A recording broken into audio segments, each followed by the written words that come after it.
Welcome to Blended Scotch Reviews, episode number 27, featuring Duncan Taylor 5-star today.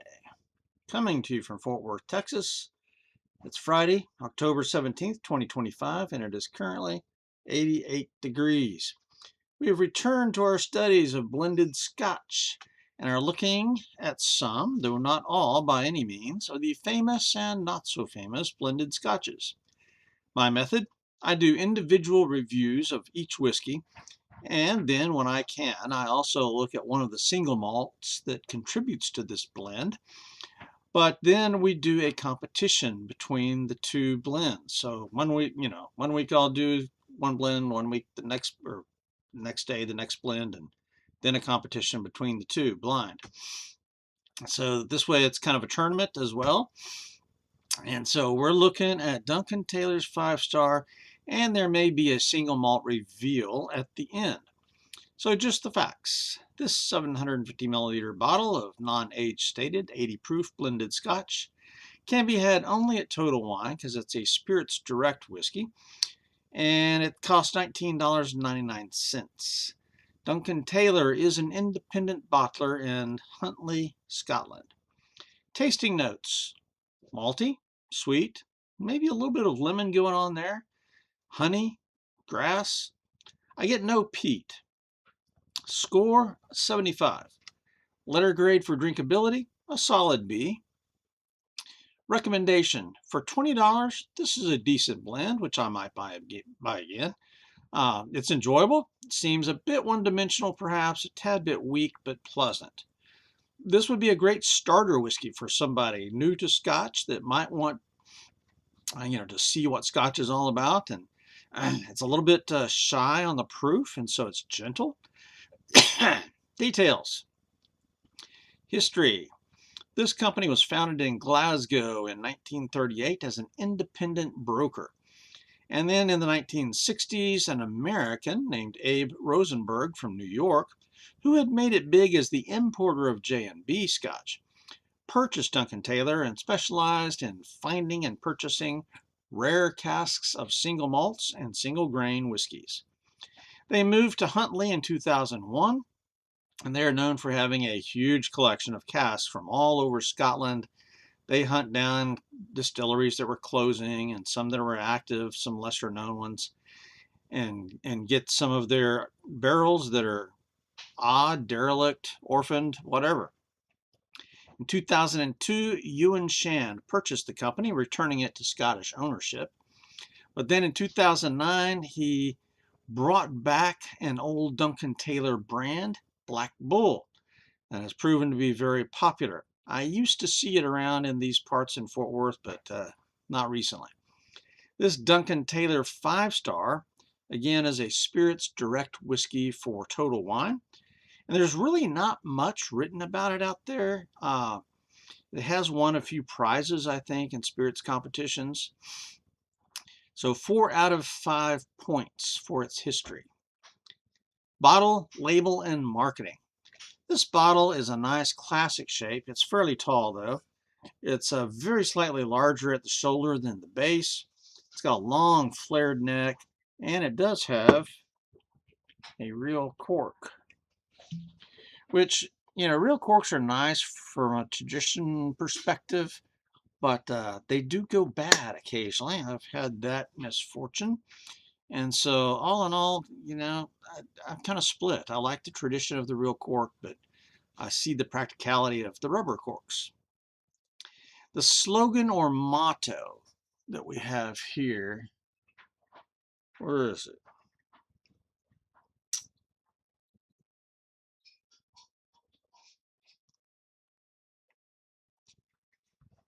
I know it's here somewhere. I'm not seeing it.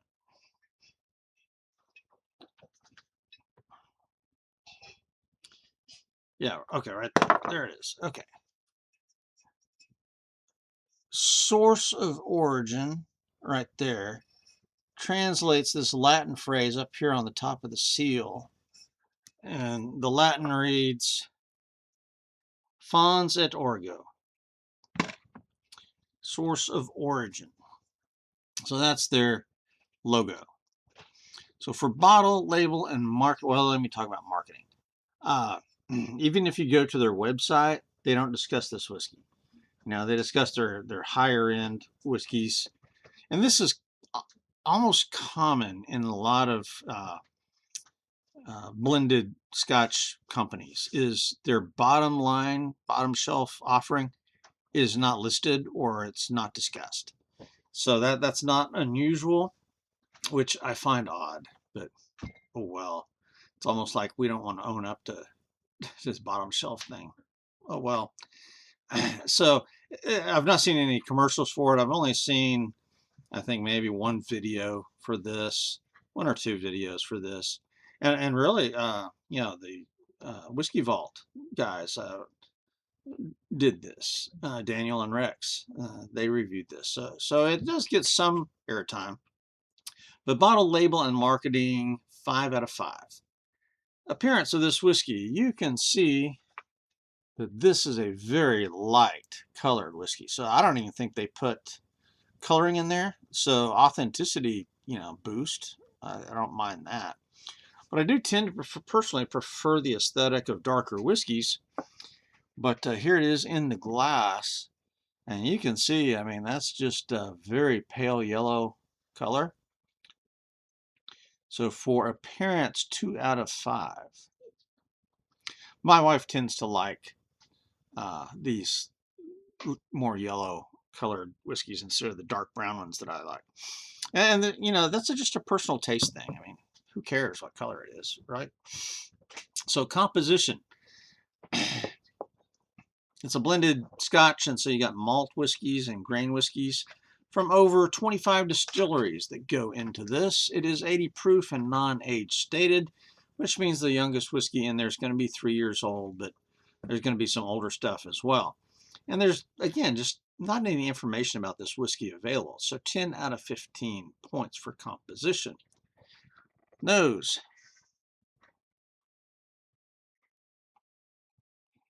Not much on the nose. Malty. A little bit of fruit going on, like maybe lemony. More like, yeah, lemon. But very faint. And not much else. Maybe grass. Maybe some, I don't think I get any wood at all. And really not even any honey on the nose. Nothing that deep. It's very light, very fruity. 7 out of 10, which is kind of my basic score for a nose. Taste.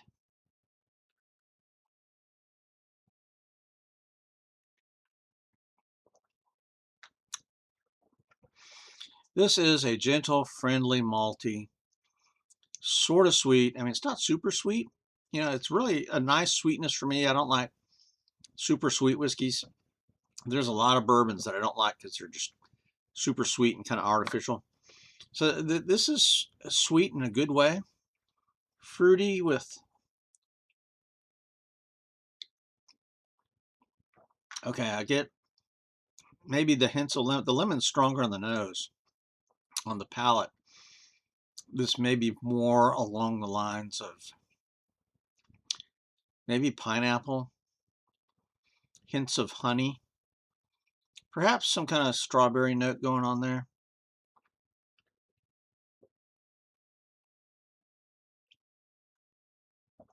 Grassy. So this is a gentle, mildly sweet whiskey, but it's got that single malt bite, which is unusual for a blend. That's interesting. So to me, this is a very enjoyable drink. I don't get any hint of peat smoke. I think with one review that I did find, somebody said they got some peat smoke. Maybe some ashiness. I'm not sure. It is so far in the background. So I'm not sure about that, but if it is, it's very light. 20 out of 25 for taste. Mouthfeel, burn, and finish. It does seem a tad thin.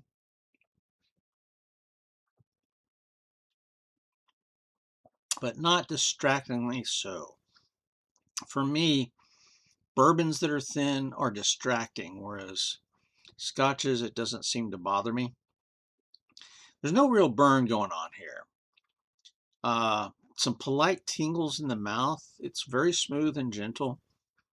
The tingles actually linger a bit, which is a plus. There's not much of the flavors that linger along. Uh, maybe a hint of spiciness stays there for a while. So kind of a short to medium finish. Mouthfeel, burn, and finish 11 out of 15. Now, neat or mixer. This is lovely neat, but I really think that this is going to be too weak as a mixer. Yeah, I don't think it would hold up to ice very well either, which for whiskey on ice for me it's got to be like 100 proof. But and now I'll put ice in cocktails, of course. But for Scotch, for me to do a cocktail, I kind of prefer something with some peat smoke in there. So I just haven't even tried this with a cocktail, and I don't think I would. But it's lovely, neat. So I'm going to give it 4 out of 5. It just doesn't have enough depth of character, I don't think, as a mixer. Although a lot of people use weak scotches as a mixer because they just want the alcohol and they don't really want to taste the scotch. So, you do you, but for me, 4 out of 5 for neat or mixer. Price, value, and availability. At $19.99 and only available at Total Wine, this is a good $20 whiskey, but with limited availability. So 8 out of 10 for price, value, and availability. Bonus points. What I love about this is that most Scotch drinkers go with the approved or preferred brand names. Duncan Taylor kind of takes the orphan casks and the stepchild casks and makes something beautiful out of them. So, Duncan Taylor Spirits Direct is limited in its reach, but I think for the price, you're getting a quality product here. So 4 out of 5 for bonus points. And this gives me a total score of 75. Letter grade for drinkability, B. And the only reason that is I tend to prefer bolder flavors. And this one is so meek, mild, and gentle that while it's a pleasant drink, it really just doesn't strike me. Okay, I want something that lets me know, hey, I'm here. And so this is, very, very gentle, very mild. So letter grade for drinkability is a B. In my analysis and recommendation, again, for 20 bucks, this is a decent blend, which I very well could buy again. And it's enjoyable. Just a bit one-dimensional, a little bit weak and tame, but it's pleasant. There's nothing bad here. So this would be a great starter whiskey, perhaps, for somebody new to Scotch that might be a little bit proof shy, because there's just very little, there's some mouth tingles, but no real burn. The flavors are a bit muted, but nice. So this is a nice whiskey. Now, single malt review, or single malt reveal, I should say. In the composition phase of this whiskey, I could not find much about it at all. But what I did find is that for the more expensive Duncan Taylor blends, which I guess are out there, I have not seen them, but they do have some very old, expensive Glenlivet whiskeys in them. So it's not a stretch to think that perhaps this 5-star blend, that the bottom shelf blend that they've got, might possibly have some Glenlivet in there. So going with that assumption, which again is not proven, I'm going to pour some Glenlivet and then taste it alongside the Duncan Taylor and see what we get. Because my memories of Glenlivet are that this is a very gentle, meek, mild, tame whiskey. In fact, I think this might have been the very first Scotch I ever had. And I didn't much care for it then, and it's not a favorite now. And it's not because it's bad. I mean, no, it's okay, but it's just so tame that it's just not my thing. All right, so here's the two glasses together, and wow, this is the Glenlivet right there, and it is just a half a shade maybe darker than the Duncan Taylor, just a little bit darker. On the nose, it does have more of a nose than the Duncan Taylor, but not much. Just a slightly bolder nose. At 12 years old, it should. Now I'm going to taste it.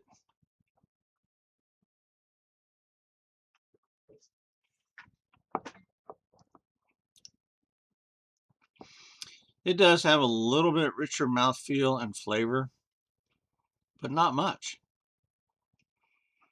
I bet I could get these two confused. Yeah.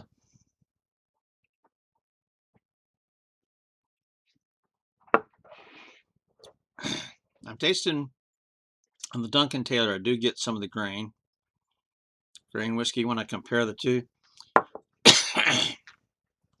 So I think there is probably Glenlivet in there. The profiles are very similar. So that would make perfect sense.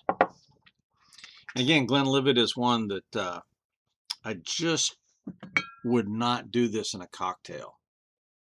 I don't think I would do either of these in a cocktail. Unless I find a different way to do these lighter scotches in a cocktail. I just wouldn't. So, okay, well, I think we've identified a potential single malt that goes into the Duncan Taylor. All right, coming up next, again, we're looking at blended scotches, and I think the next one I'm going to do is Bell's Blend. And this will be a great contrast with Duncan Taylor, because with Bell's you do get a little bit of peat smoke. So that's coming up next. But for now, this is Stab the Dragon Productions with Blended Scotch Reviews out here.